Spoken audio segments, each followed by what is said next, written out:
रखा है तो हम अपनी बात जरूर कहेंगे, मगर अपनी बात रखने के बाद हम वोट करेंगे साथ में।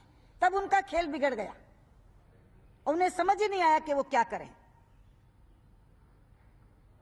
तब उन्होंने 2-2 बार हाउस एडजर्न करवाया और 3 बजे हाउस जब लगा तब उनके पास कोई विकल्प नहीं बचा था कि वो बिल पारित करवाने के लिए रखें।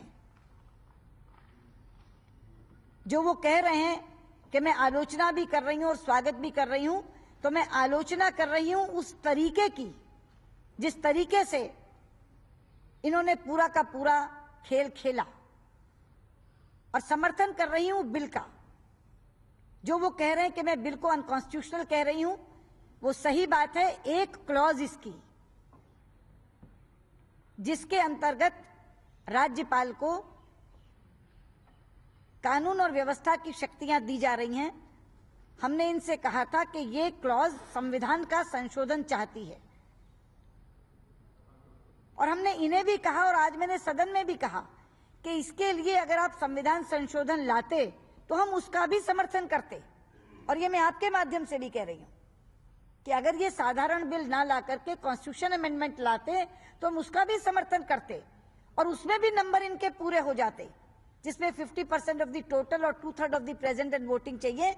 हमारा नंबर मिलके वो भी पूरा हो जाता। तो हम इन्हें कह रहे थे कि एक डिफेक्टिव लेजिस्लेशन क्यों बना रहे हो। ये बात मैंने आज वहां कही थी कि अगर ये इसको कॉन्स्टिट्यूशन अमेंडमेंट करके लाते हम तो भी इनका साथ देते, लेकिन इन्होंने उसको साधारण बिल के रूप में रखा। मैंने उसकी आलोचना की थी और ये कहा था इस बिल में ये कानूनन कमी है।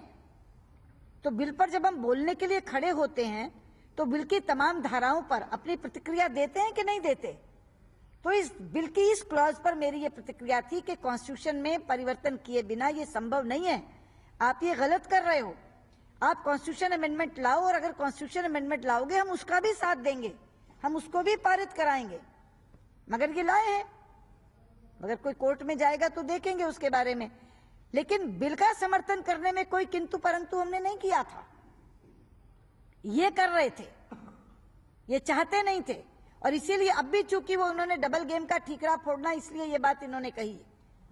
लेकिन मैं जैसा कह रही थी कि हमारा बहुत साफ मत था, और सबसे ज्यादा मुझे खुशी इस चीज की है कि जिस समय सारी पार्टियां बटी हुई हैं, एक पार्टी के तेलंगाना और सीमांध्र के सांसद एक दूसरे से बोलते नहीं, एक दूसरे के साथ बैठते नहीं, उस समय भी भारतीय जनता पार्टी एकमात्र ऐसी पार्टी है जहां सीमांध्र और तेलंगाना के सांसद इकट्ठे बैठकर, सांसद तो नहीं है, नेता इकट्ठे बैठकर समस्या का हल खोज रहे हैं।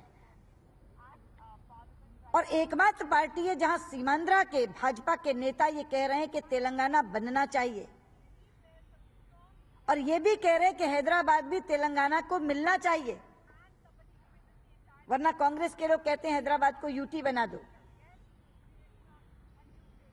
भाजपा के सीमांध्र के नेता इस बात को स्वीकार करते हैं कि तेलंगाना की भौगोलिक स्थिति हैदराबाद की ऐसी है कि हैदराबाद तेलंगाना को ही मिलना चाहिए।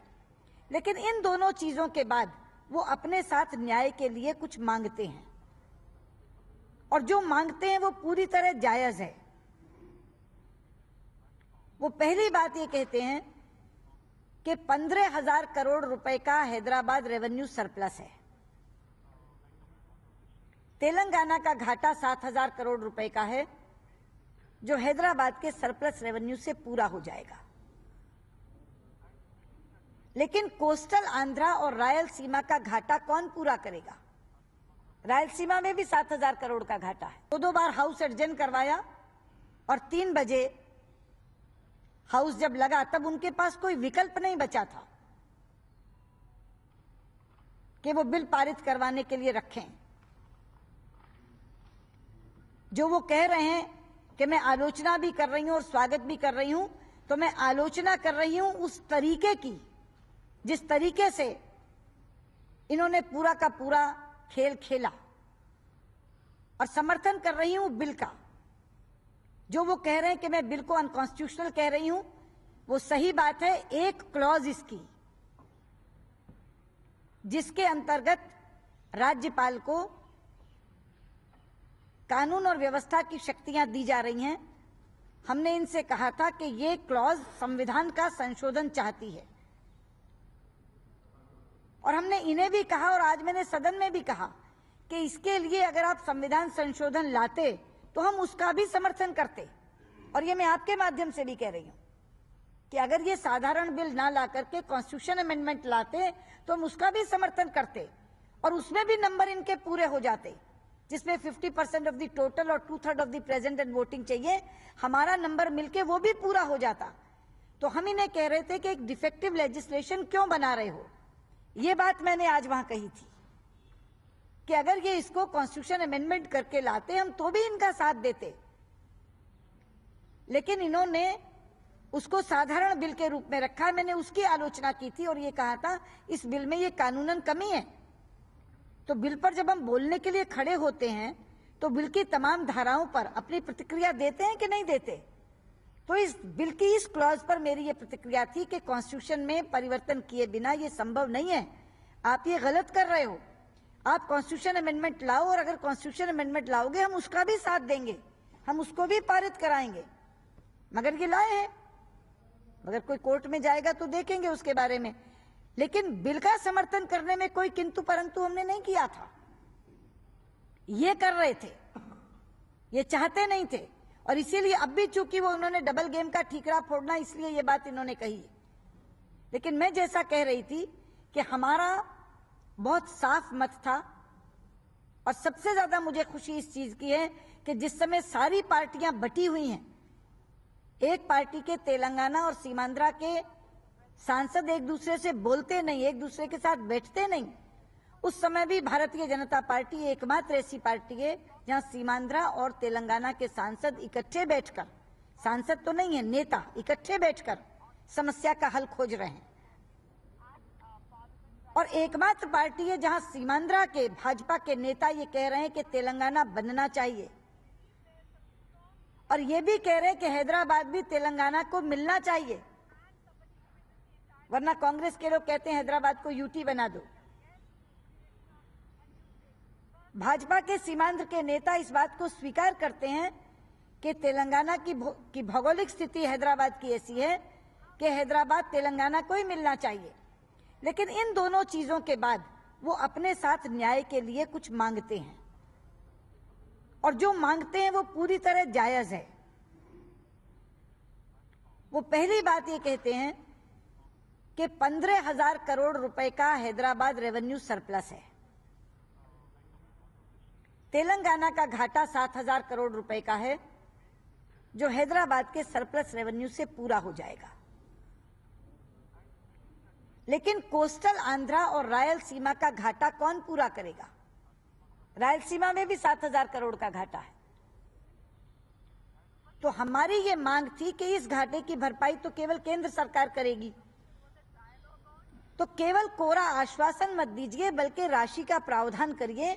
और चूंकि इंटरिम बजट आ रहा है, इसलिए ये अच्छा संयोग बना है कि राशि का प्रावधान करिए, ताकि उन्हें संतोष हो कि हमको ये पैसा घाटे की भरपाई के लिए मिला है। ये पहली मांग थी।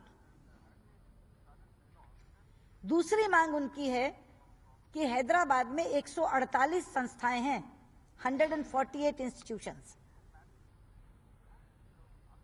अब वो संस्थाएं तो उठ करके कोस्टल आंध्रा और रायलसीमा में नहीं जा सकती, लेकिन उनको जो कहा जा रहा है कि आपको नए संस्थान मिलेंगे, वो केवल कहने से नहीं होगा। उसके लिए प्लानिंग कमीशन का इन प्रिंसिपल अप्रूवल और टोकन राशि बजट हेड बना करके रख दो, ताकि वो संतुष्ट हो जाए कि ये संस्थान हमारे यहां आने वाले हैं। तीसरा उनका कंसर्न पोल्लावरम प्रोजेक्ट को लेकर है कि उसको नेशनल प्रोजेक्ट बनाओ, जो सरकार ने मान लिया, लेकिन उसके साथ जो गांव सबमर्ज होने हैं, जो मंडल सबमर्ज होने हैं, उनको ट्रांसफर करो। ये पूरी बात सरकार ने मान ली थी। जयराम रमेश जी ने अपने पत्र के साथ एक रेजोल्यूशन कैबिनेट का भेज दिया था हमें कि ये बात मान ली गई है, लेकिन अगली कैबिनेट की मीटिंग में उसको परिवर्तित कर दिया गया। बाकी के जो 30 अमेंडमेंट्स आए हैं, ऑफिशियल अमेंडमेंट्स, वो बातचीत के आधार पर आए हैं, जो वेंकैया नायडू जी के साथ हुई थी। तो कुछ कंसर्न्स एड्रेस हुए, लेकिन कुछ रह गए और काफी प्रमुख रह गए। इसलिए हम कह रहे थे कि तेलंगाना जब बन गया और उनको हैदराबाद मिल गया तो बहुत बड़ा काम उनका हो गया।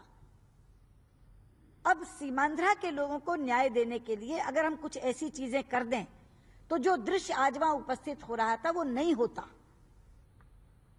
जब हमने 3 राज्य बनाए थे तो बार बार संवाद करके इस तरह की तमाम चीजों का हल निकाल लिया था। इसीलिए मैंने वहां कहा कि रक्त की एक बूंद नहीं गिरी थी, एक क्षण के लिए सदन में अशांति नहीं हुई थी और बहुत उत्साह के वातावरण में तीनों राज्यों के बिल पारित हुए थे। लेकिन आज जिस तरह का दृश्य देखने को मिल रहा था और कांग्रेस के स्वयं के अपने सांसद, कल भी आपने देखा होगा प्रधानमंत्री बैठे थे सदन में और उनके सांसद वेल में थे, कांग्रेस अध्यक्षा बैठी थी सदन में, उनके एमपीज वेल में थे, उनके मुख्यमंत्री धरने पर थे। कभी नहीं हुआ कि प्रधानमंत्री कैबिनेट से जो बिल पारित करें उसी पार्टी का मुख्यमंत्री उसको